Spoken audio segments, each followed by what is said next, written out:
I'm Angela V. Shelton, and this is my best friend. Hi, I'm Frances Coward, and we are Frangela. Welcome to Frangela's Idiot of the Week. Wait. Exciting wrap-up Friday, Who's the Dumbest This Week episode. Pew, pew, pew, pew, pew.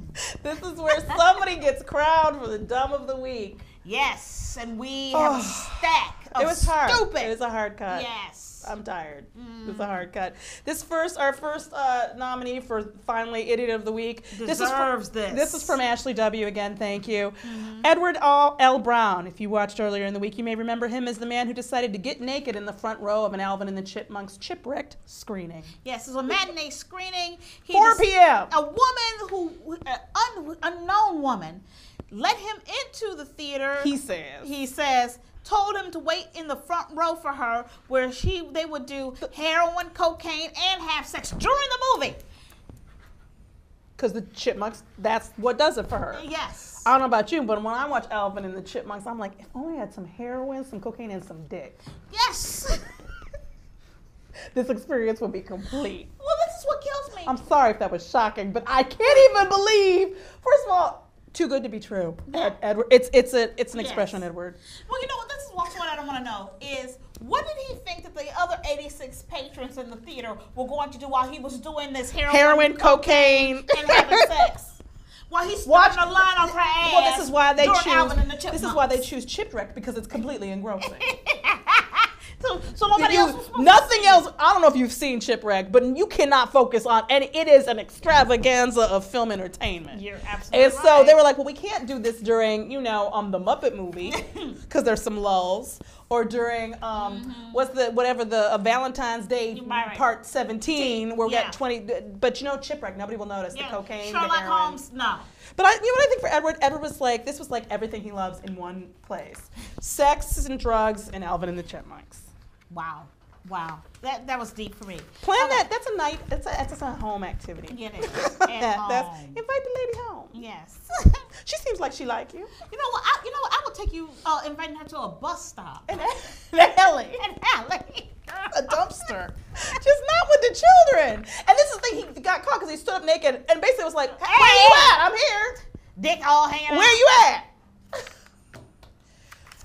Lord, he's a favorite, yes. I have to tell you. And another favorite from earlier in this week, her tattooing is so bad. Carmen Tish. Yes. She was Denver, Colorado. She was the woman who chose to express her feelings about a particular piece of art in the museum. Clifford Still's painting. And this is a $30 to $40 million painting. Yes. This ain't an Etch-a-Sketch. No. This isn't a paint-by-number situation. But she showed her dislike of it by scratching, punching, and rubbing her naked behind against that oil painting. Don't you wonder what the other people in the museum were doing right then? If they were like, because I think if that happened, I would be like, is that part of the painting? Is this like an installation? Is this right. Like I would be like, oh snap! But I wouldn't call nobody. I wouldn't call nobody. What a weird. I would think it was like an art thing, and this is the thing. Her ass damaged the painting. It did. And then apparently she also peed. Yeah. In the museum, but they don't think that the urine got on the painting. Yes. Right. Or damaged. So I love it. It was like they said, "quote It doesn't appear that she urinated on the painting or that the urine damaged it, so she will not be charged with that." Like that's fair. Denver's fair. Denver I'm gonna charge you with everything I can think of. Carmen, you should be happy you in Denver. And you know what? You look stupid. Get this lasered off. Yes. It looks, first of all, it looks like she did it like this. I know. Herself. I don't know, is that a diamond or is it a heart? It's a diamond. Ain't nothing precious about you. Next up. Handcuffed man steals town's only police car. You may remember him. This is it's William Francis Blankenship. He's in Indiana. When his parents named him that, they had big high hopes for him. So my son, William Francis Blankenship. Well, it sounds kind of like George Washington. You know what I mean? It's kind of got that colonies sort of. Yeah. I wonder if they're like a Daughters of the American Revolution. You've fallen far away. But basically, but the person I think is the dumb. What happened in the story is that he was getting arrested, or he got arrested. This town is a small town and has one police car. So somehow he's in the back seat with handcuffs on, but somehow he gets into the front seat, steals the car, then calls the police on the radio and asks for instructions for how to get the handcuffs off, which some idiot gives him. Yes.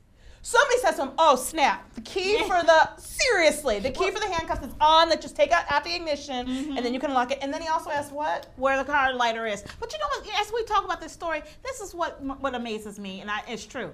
There must be a reason they only have one car. You know, they can't handle it. They can't handle it. You know, they can't handle a fleet. They probably had just earned their way up on that bicycle. That's right.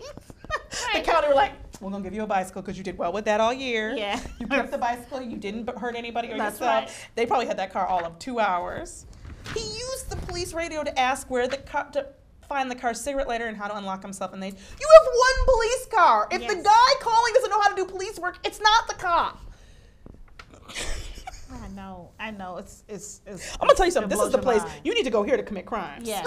it's and the guy got away. He's got away. They didn't even find him. Pouts. Indeed. Lastly, we have this woman. She had to go in and out, even though Khadijah Bazzer. Methy. She offering McDonald's patrons sex for McNuggets. Specifically McNuggets. And this is what's really fucked up. People decline. Yes. I'm gonna tell you something. On a sex deal, this is a cheap date. Very cheap. I think the most you can spend on McNuggets is $6. Okay. So we don't have a picture of her. I could not find a mugshot for her, but when people are like, no, that's all right. No. When we have stories earlier this week of people with butt sex dolls that they paid $250 for last week. I know. $250 for a sex toy, but nobody will buy.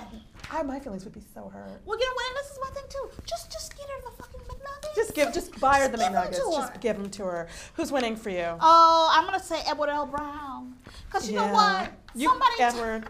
That wasn't gonna happen. That wasn't baby. That was what she said to get you away from her. And she just kept throwing things at him. How about heroin? That's not enough. No. Okay. Yeah. How about and I'll have sex with you? Yes. Oh, good, he's gone. Yes. You know, for instance, there was a time in this country. There was a time, Angela. When you wanted to get rid of a gentleman caller, Yeah. You said, I have another call. Right. Or, I have to go to work. Or, I'm gay. Yes.